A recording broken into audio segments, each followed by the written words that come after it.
Good afternoon, everyone. Hope all is well, and I hope you're doing well on this Thursday afternoon, whatever you're up to. But we are now going to be going live with a gentleman who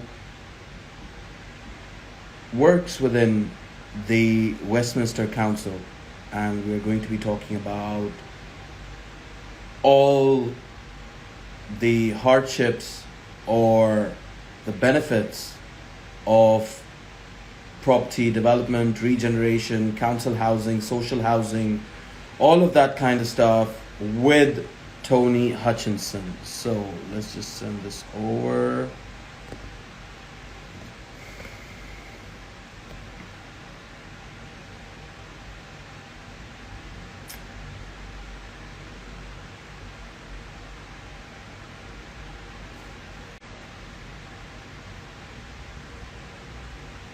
Hello, everyone. Thank you for tuning in.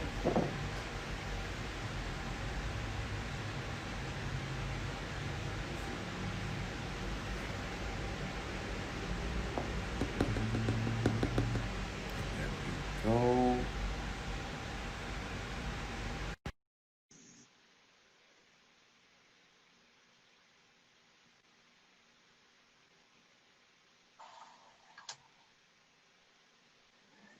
Good afternoon, Tony.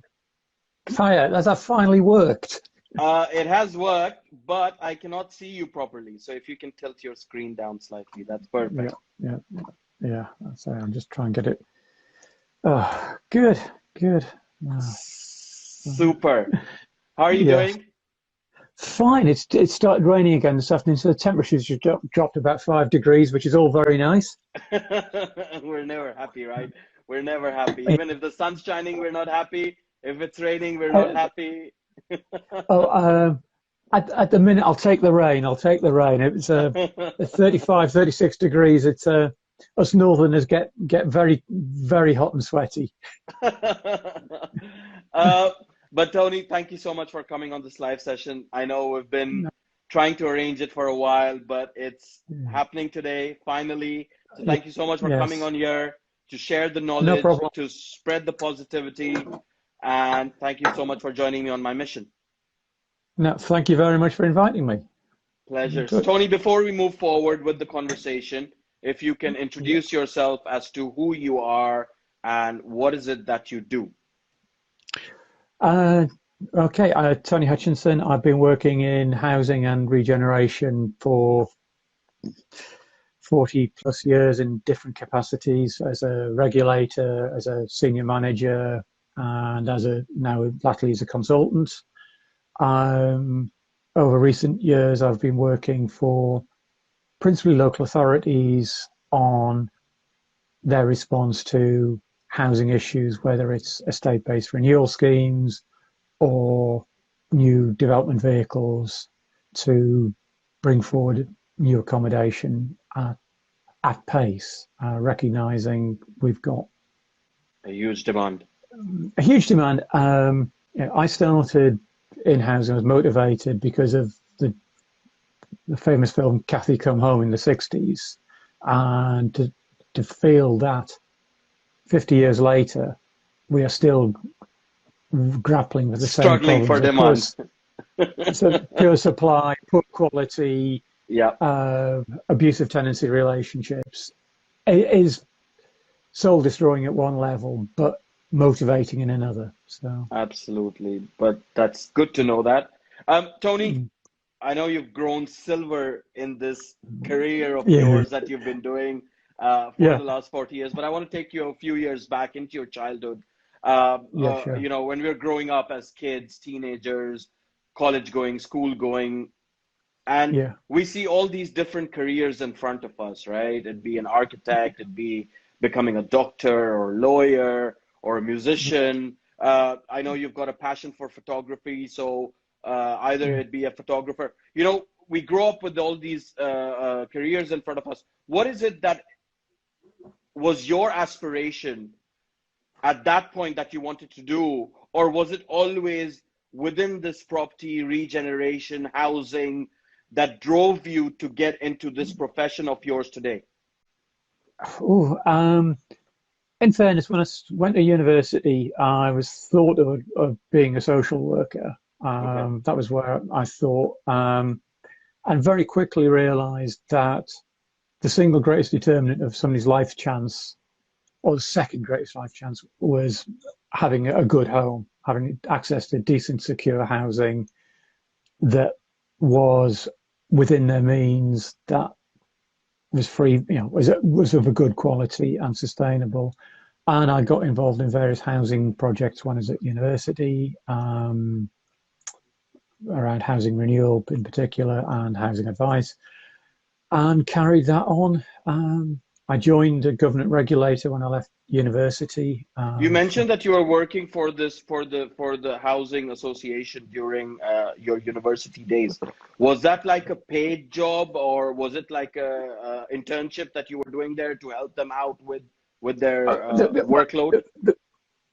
Two things. One was an internship with Shelter I did over some holidays, and I ran a project at university working with in a neighbourhood in the city in Hull, which was being threatened with demolition, and trying to support the residents to find their way through what was quite a frightening and challenging situation. Yep. Worked with some local people, including somebody who's at Hull School of Architecture, who's coming up with some design ideas. So in a nascent way, in a sort of embryonic way, it's very much the sort of thing I've been doing ever since. Yep. But learning the trade, learning what was and was not possible.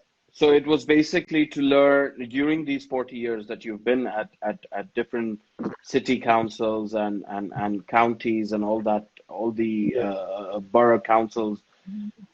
Is that what you've been doing? You've been looking at regeneration. You've been looking at how to meet the demands of property, or looking after the local residents or the local tenants of that particular building. That's what you've been doing. And absolutely. Yeah. During this time, in 40 years, how many councils have you worked with? On a substantive basis, half a dozen. Across. I've worked for housing associations. I've worked in consultancy. I've worked for as local government, both directly and as a long-term commercial relationship with them. So I've been with the sort of current council for nearly 5 years now in different. And that's Westminster. That's Westminster City Council. Yeah. And during this time that you worked with so many of them, how has the experience been working with so many of these councils? There are more things make them, as I say, most organizations I've worked with have similar attributes. Okay. You need strong governance, you need clear management protocols, you need to build a consensus within the organization to achieve your objectives. I think what we've seen is increasing. Well, in the early days, councils had a very strong housing function. They were building houses. They were seen as an important part. Yep. We had 20 plus years where that wasn't permitted. And that capacity is being rebuilt. The skills are being relearned, and new skills are being learned. I think there is no doubt that for as long as we can imagine, there will be a need for new, secure council housing, homes where you have a tenancy for as long as you pay your rent and are not subject to periodic review.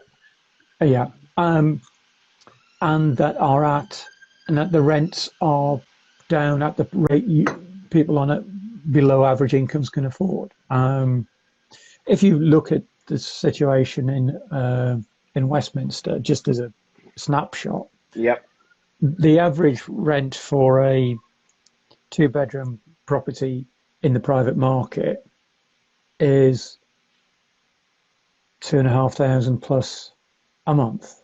Yep. Which makes it 500-ish, 500. Yep.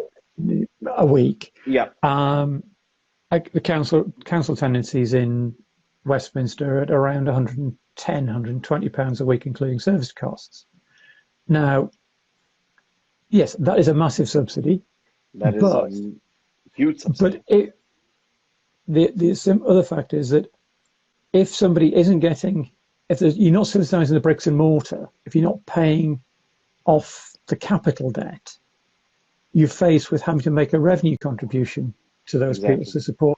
So in terms of UK PLC, you either make a payment to a profit-centered payment to the landlord, so that you're paying for his home in southern Spain or his yacht or whatever, or you subsidise the resident, subsidise the tenant, the version of the bricks and mortar, which is a public asset which grows in value over time. It's eventually paid off, and that income can then be reinvested. Of course. So you've got to look at the economics of it at a high level, as well as just that sort of simple headline. Yeah, absolutely. Yeah. So talking about housing and meeting housing demands, you mentioned that even since the early 60s, we've not been able to meet that housing demand. No. Why is that the case? I mean, how long have you got? I've got as much as you can talk about it, but what I want to try and get at is that on one side, like right now, let's take right now, for example, where absolutely Boris Johnson came out with build, right?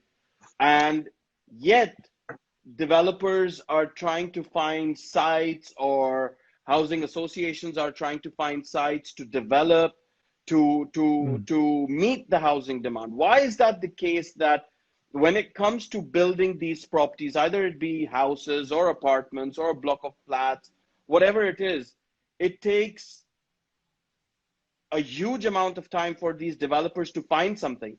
And when they have found something, they don't get the right planning on it, or maybe the planning that they put into the councils don't approve that. I mean, yes, the developers are trying to maximize their profits in terms of building more properties on there, but then they're also trying to meet the demand that the councils told them to meet. So how can that be justified? Well, I wanted to kind of break that down in a number of... Yep, sure, please. Sure. Yeah, there is no doubt that planning controls are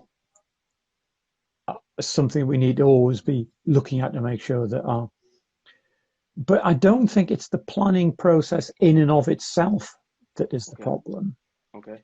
I think, and I've sat in many different relationships with. I've been an applicant for planning. I have been a planning officer, but I've been and take an example. There is a small piece of land which I'm working on for a client, where the landowner has come in with a pre-application design study for it, which bears no relationship to the council's stated planning policies, and not only that, to the informal advice that has been given on the site. So they put a pre-application submission in, and were offended, is probably the best word, when they were told 0 out of 10 go away and do it again. Now, that you haven't listened to what we said. We said you could build to this height. You've come in at 3 times it. You said you wanted this level of open space. You've put no. So And the planners will get maligned for having rejected this turned this scheme down, Yeah. but it doesn't conform with the rules which govern the planning process. You also have people very rightly very concerned about what happens in their neighbourhood. If you have now, particularly in London, where you're short of getting simple amenities is hard. They want to be sure that whatever comes forward is well designed, is developed in a sympathetic way, that the adverse impacts are managed, and that runs from how do you remove demolition materials when you clear the site? How do you get managed remediation? How do you manage the construction logistics? And when people are living there, what is the impact on the local community? And the number one is, as you know as well as anybody else, is parking. Absolutely. And I will say, I know that parking, and also the access for a fire brigade. yes. This is like every time I've been through a planning site or gone to see a development site or whatever it is, these are the two things that developers or the planners or the council officers or the housing association speak of is number one, parking. Number two, the fire brigade needs to come in. What's the way to come in? Yes. Well, I think, as you know a little bit about my history, you'll know that is something which is very close to my soul. But there has to be a question. If you're living within zones 1 to 6 in London, how much do you actually need a car? Now, I live in zone 3, 4. We haven't had a car for 10 years on the basis that we can hire a cab if we need one. Council's paying you very well, huh, Tony? Well, no, I save the amount of money I save from not having a car, and over those 10 years, guess how many times we've actually booked a car because we booked a cab because we didn't have a car. In 10 years? Yeah. 100 times, maybe? 2. You're joking. No. 2 times only you've used a cab. Yes. Wow. And the rest of the time it's been public transport. Yes. Wow. Yeah. But then how do you go around with family and kids, and if you want to go somewhere around the countryside or something like that, how do you do all of that stuff? Well, my kids are grown up, as you can imagine. Of course. Yeah. But we go anywhere we want on public transport. It just takes a little bit of planning. Planning in there too. Yes. Yeah. Sorry, I'm a dyed-in-the-wool trained project manager. Yeah. Belt, braces, and bits of string. Number one risk is whatever can go wrong will go wrong, and probably already has. So you start from that point and then work forward. But seriously, yes, we think very carefully, and yes, some places we say, well, we can't do that, but we can do this or whatever. But so it doesn't adversely affect what we do. And with things like car clubs, and I would argue that there really isn't. If you're in with the reaches of the tube network, you don't need to have cars. But then again, in today's day and age, like right now, a lot of people are sort of moving towards using their own transport rather than going on the tubes or the buses, or possibly they're scared of the disease. Yes. Second, like me, I won't wear a mask, so I'm not allowed to go on those public transports. So there are all sorts of people that are going through that right now. But coming back to property and regeneration and councils, obviously there's a law in the UK. There's a property law in the UK. But then do these property laws have a variation of changing between different councils, like Ealing would be different to Westminster, or Westminster would be different to Tower Hamlets, or is there a different variation of planning, the way the planners think, or the way the regeneration officers think, or how the housing association wants their properties to be developed, all that kind of stuff? Ooh, there are some things which are absolutely common. The statutory elements of the planning process, compulsory purchase, landlord and tenant law, housing law are all the same. How they're applied changes, and if you think about the differences between local authorities, for example, 73% of Westminster is in conservation areas. Yep. It has that's not the case in Ealing or Hounslow. It has World Heritage sites, which in fact affect how you do, and there's an expectation on the design quality you need in Westminster. I think, in fairness to some other authorities, they possibly aren't ambitious enough on the design quality that they'll accept.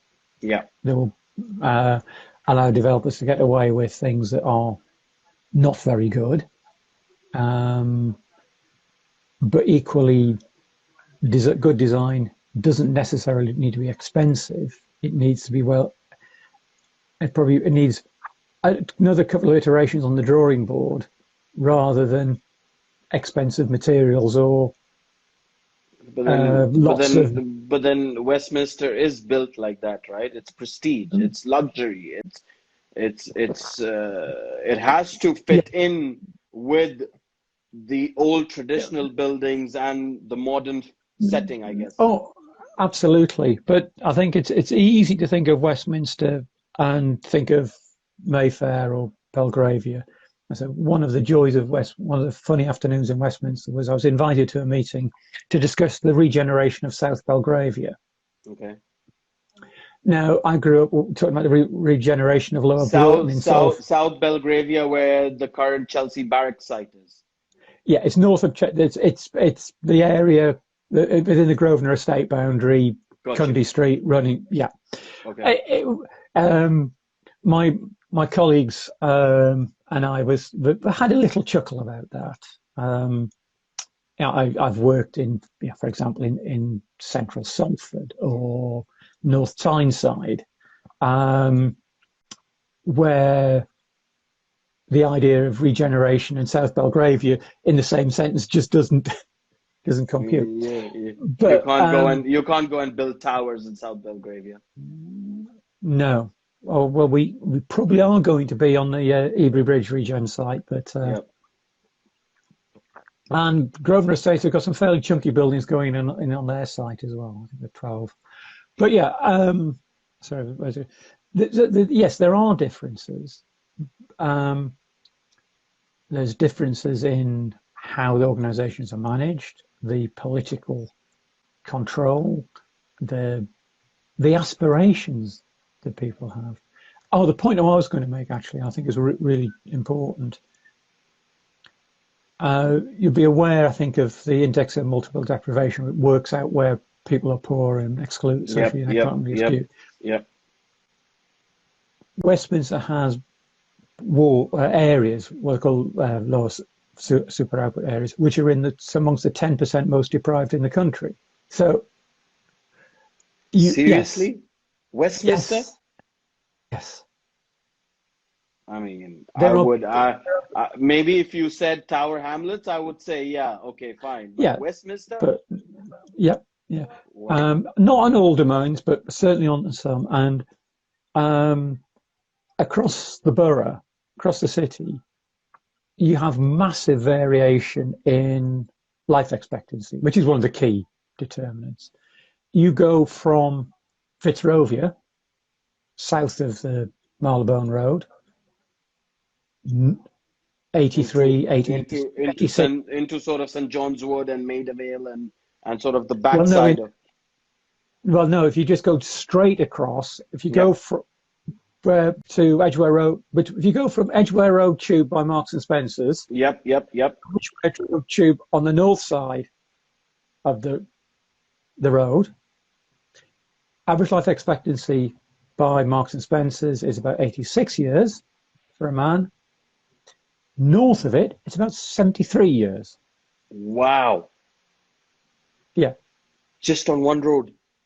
Yeah, just obviously it's not it's blended, but Yeah. yeah, you if you want to exemplify it, that's how stark things can be. Wow. Yeah. And these are the pressures that the local councils have when they Yeah. are sort of giving that planning, or they are thinking about the regeneration of certain locations within Yes. the borough. They have to go through all of these consensus that you mentioned to Yeah. build the right property for the right type of person that's living there. Yeah, and absolutely. And again, one of the things that a bit of a little plug for Westminster is that on all our regeneration programs, every one of our existing council flats is replaced as part of the scheme. So unlike some authorities where the number of social rented dwellings goes down on a regeneration scheme, it increases in Westminster, because we say if we're building 100 new homes, we have to pull down 20. Those 20 go back, so there's only 80 new ones. And we deliver on our policy in terms of new affordable housing and new social housing from the 80. So that means it's 35% of the 80 is social and affordable, of which 40% of the increase is social. So, that is also a cost that local authorities have to bear to do schemes. So it's not just, so that's to say, these are the pressures that local authorities work to. This is why schemes take time. This is why it has to be worked through hard. Yep. But the outcomes are worth it, because we're actually trying to do the right thing through it. Absolutely. Yeah. And provide everyone with the safe and secure social housing, or whatever kind of housing they're trying to get into. It's an amazing, I mean, a lot of the people that when they think about planning or going to the local council, they're like, oh my God, it's a nightmare, dealing with so many planning officers, and sort of, because it's either the council's way or the highway, Yes. it's never the developer's way. What I would almost say is, if you come into the council spoiling for a fight, you'll get one. Not listening to if you've read what people are trying to do, and it's not just what the cold words on the policy document say. Read what the council's political statements are on priorities. What is it they want to achieve? Of course. And if you can, there's a management concept called goal congruence. You actually achieve more if you can work with others on things that you share, find shared benefit. Of course. Yeah. You'll be aware that I think one of the most famous, high-profile planning cases recently was the Carlton Vale Tavern in Westminster, where the developer decided to take the Westminster on, and lost. They pulled it down and been forced to replace it brick by brick.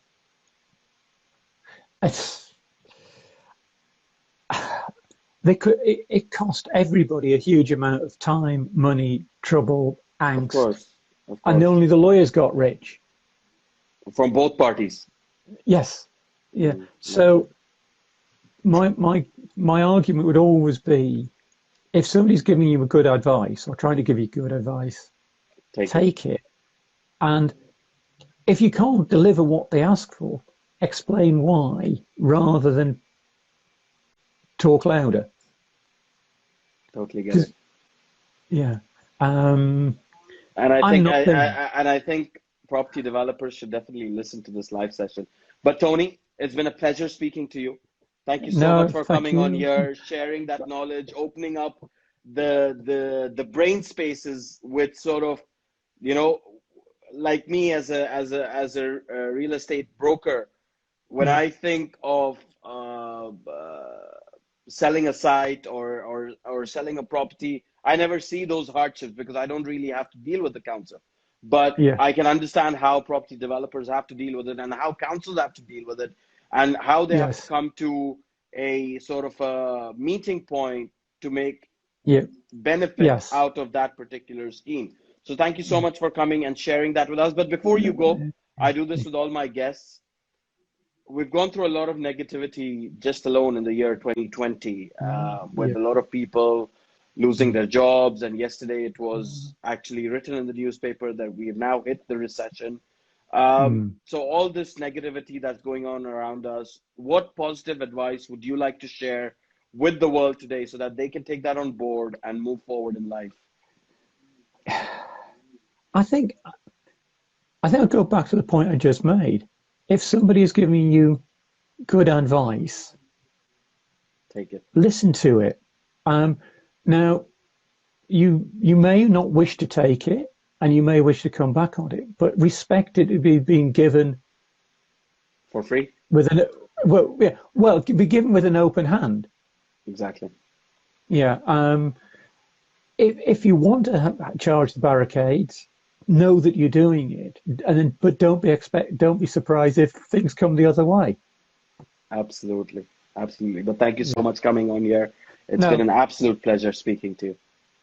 thank you very much, Murtaza. I look forward to working with you in the future. Cheers now. Bye bye. Absolutely. Thank you, Tony. Take care. Bye bye bye.